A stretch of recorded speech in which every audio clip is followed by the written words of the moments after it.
Have you noticed even a small trace of blood after menopause and told yourself it was probably nothing? A faint pink stain, a little brown discharge, a spot after intimacy, something so quiet it feels easier to dismiss than to explain. Maybe it happened only once. Maybe there was no pain. Maybe you decided it was old dryness, irritation, or just one of those things. But when your periods ended years ago, even light spotting is information. And information the body repeats. Quietly, gently, without drama, deserves to be heard. My name is Audrey Larwell. I share calm, practical conversations about women's wellness, menopause, and the changes that can appear after 40. And one of the patterns I have noticed most often is how easily women adapt around discomfort. They wear looser clothes because the lower abdomen feels different. They plan trips around bathroom access. They accept constipation as another part of aging. They avoid intimacy because something has become uncomfortable. They manage recurring back pain without connecting it to anything else. They dismiss pelvic pressure because it comes and goes. They dismiss spotting because it only happened once. And slowly, the life adjusts around the symptom instead of the symptom receiving attention. Sometimes the body does not shout. It repeats the same quiet signal until we finally pay attention. Today, I want to look at 7 of those signals clearly. Not to diagnose, not to frighten, but because these are changes that deserve proper attention rather than quiet adaptation. Before the 7 signs, one important foundation. Many women were told that fibroids shrink after menopause as reproductive hormone levels fall, and that is often true, but it does not mean every fibroid disappears immediately. It does not mean every woman becomes symptom-free. And it does not mean that every new or persistent symptom after menopause should be automatically blamed on an old fibroid or automatically dismissed because one was supposed to be gone. Fibroids may remain present for some women, and new or returning symptoms after menopause should receive attention rather than assumption.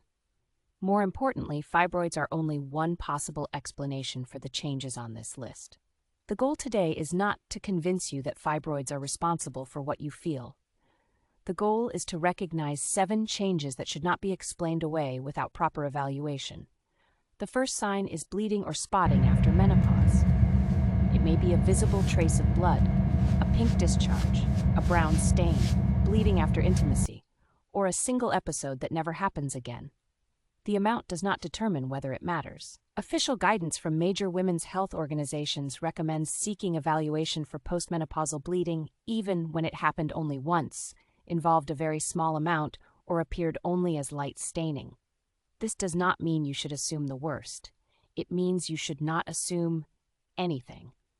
Postmenopausal bleeding does not automatically mean something serious. But it should not be normalized or automatically blamed on fibroids without understanding the real cause. Several conditions may cause it: changes in tissue, polyps, medications, hormone therapies, and others. Even one small episode is worth reporting, because clarity about what is actually happening is almost always better than the quiet anxiety of not knowing. For women who want a clearer way to understand why bleeding or spotting after menopause should never be ignored, the guide in the first link in the description can help you organize your symptoms, document important changes, and prepare the right questions for a qualified professional. The guide is waiting for you. Click the first link in the description and see. The second sign is pelvic pressure, heaviness, or pain. This may feel like pressure low in the abdomen, a heavy sensation deep in the pelvis, discomfort while sitting for long periods, a fullness that does not feel like ordinary digestion, an ache that comes and goes without a clear explanation. Some women describe it as feeling that something is pressing downward. Others feel a dull weight that becomes more noticeable later in the day. Because the sensation is not sharp, it is easy to tolerate. You change positions, you loosen the waistband, you take something for the discomfort, you wait for it to pass. But recurring pelvic pressure, particularly when it is new or becoming stronger, deserves attention. Depending on their size and location, fibroids can create pressure in the pelvic region. But several other conditions can create similar sensations. Pressure alone cannot confirm the cause. What matters is the pattern. When did it begin? Is it becoming more noticeable? Does it come with other symptoms, urinary changes, abdominal swelling, or back pain? The third sign is unexplained abdominal swelling or growth. Have you started choosing looser clothes because your lower abdomen feels different? Does your belly remain enlarged even when your eating habits have not changed? Does the fullness feel persistent rather than the ordinary temporary bloating that comes and goes with food? Some women notice their lower abdomen appears rounder, the waistband becomes tighter. The swelling does not disappear in the morning. The belly seems to be growing slowly without a clear reason. It can happen gradually enough that adjustment becomes automatic. One larger size, one looser blouse, one more reason not to look too closely. Fibroids can sometimes contribute to abdominal fullness or enlargement, particularly when they are large. But digestive changes, weight shifts, fluid retention, and other pelvic or abdominal conditions can create a similar appearance. What makes the difference is the pattern. Is the swelling new? Is it becoming more noticeable over weeks or months? Does it remain enlarged throughout the day? Is it accompanied by pressure, bleeding, bowel changes, or urinary symptoms?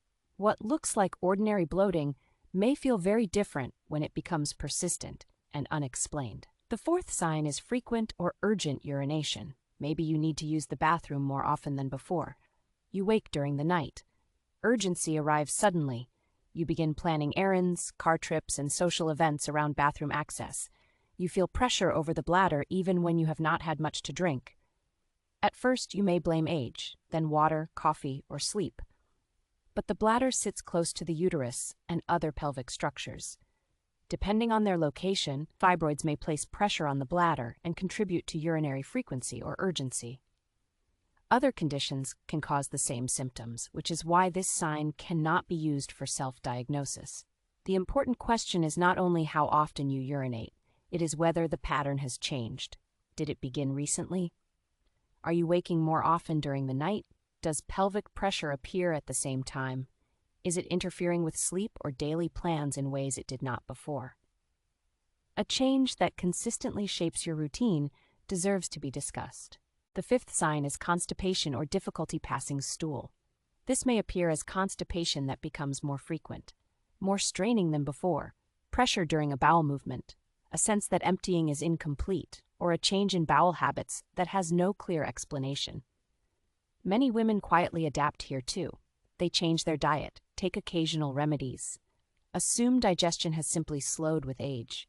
But the bowel is also close to the pelvic structures. A fibroid in a certain position may create pressure in that area. Still, constipation has many possible causes. Diet, hydration, medications, movement, digestive conditions, and other changes can all influence bowel habits. This symptom is a reason to observe and ask questions. It is not proof of fibroids, but when it appears alongside pelvic pressure, abdominal swelling, or urinary urgency, the full pattern becomes more important. The sixth sign is lower back pain. Lower back pain is common. That is exactly why it is so easily dismissed. The mattress, a long day of sitting, gardening, age, there is always something to blame. But when a recurring lower back ache appears alongside pelvic heaviness, abdominal swelling, urinary urgency, constipation, or spotting, the full pattern becomes more significant than any one symptom alone.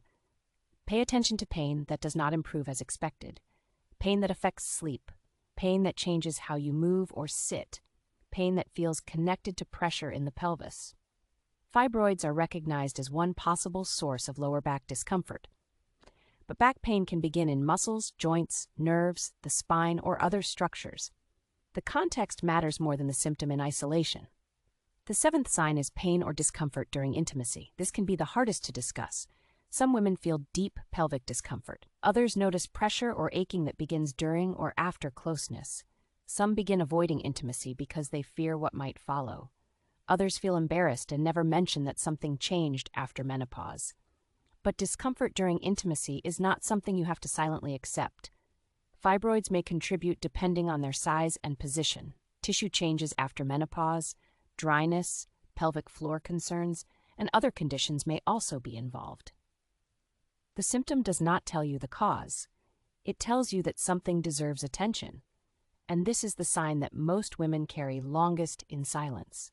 And this is where symptoms that seem unrelated may begin to connect. The bladder, the bowel, the lower back, the abdomen, and the pelvic region are closer than many women realize. A change in one pelvic structure may create pressure or discomfort that is felt somewhere else. That is why fibroids may sometimes be associated with urinary frequency, bowel difficulty, pelvic fullness, back discomfort, or pain during intimacy. But these symptoms can also occur with many other conditions. The goal is not to diagnose fibroids from symptoms, but to notice changes that deserve proper evaluation. Because when symptoms accumulate quietly, each one dismissed on its own, each one explained away, the full pattern never receives the attention it may deserve. If you have been dealing with pelvic pressure, unexplained abdominal swelling, frequent urination, constipation, lower back pain, or discomfort during intimacy, the same guide is also available in the pinned comment below this video. It can help you organize what you have noticed and know which questions to bring to your appointment. The guide is waiting for you in the first link of the description and in the pinned comment. Open it and see. One of the most useful things you can do now is create a simple record. Write down when each symptom began. Note whether it is becoming more frequent or more intense. If bleeding appears, write down whether it was spotting, pink discharge, brown staining, or a larger amount. Note whether it appeared after intimacy or without an obvious trigger. Write down whether your abdomen has changed and whether the swelling remains throughout the day. Record how often you need to urinate and whether you wake during the night. Note changes in bowel movements. Write down pain during movement, sitting, sleep, or intimacy. Include any medications, supplements, or hormone therapies you use. A simple record can help turn vague discomfort into useful information. What feels difficult to explain from memory may become clearer when it is written down. You may begin to see that the pressure started before the urinary urgency, that the lower back pain became worse as the abdominal fullness increased, that the spotting appeared after months of other quiet changes. Or you may discover that the symptoms do not follow the pattern you expected. Either way, documentation creates clarity. And clarity is what helps you have a more useful conversation with a qualified professional. An evaluation may begin with a conversation about your symptoms, health history, medications, hormone use, and timeline. Depending on the individual situation, it may also involve an examination, imaging, or other steps selected according to the symptoms and professional judgment. Not every woman needs the same process. The purpose is to understand the real cause, rather than assume that an old fibroid explains every new change, or that nothing is worth investigating because fibroids were expected to shrink. Most fibroids are benign.